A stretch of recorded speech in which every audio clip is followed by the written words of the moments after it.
Welcome to Eddie's ASMR.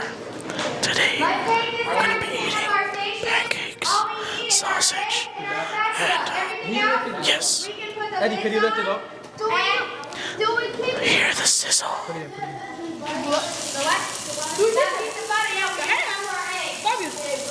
Okay, here's the butter. This is going to the trash. This is all. Get the mic in the there you go. Yeah, like,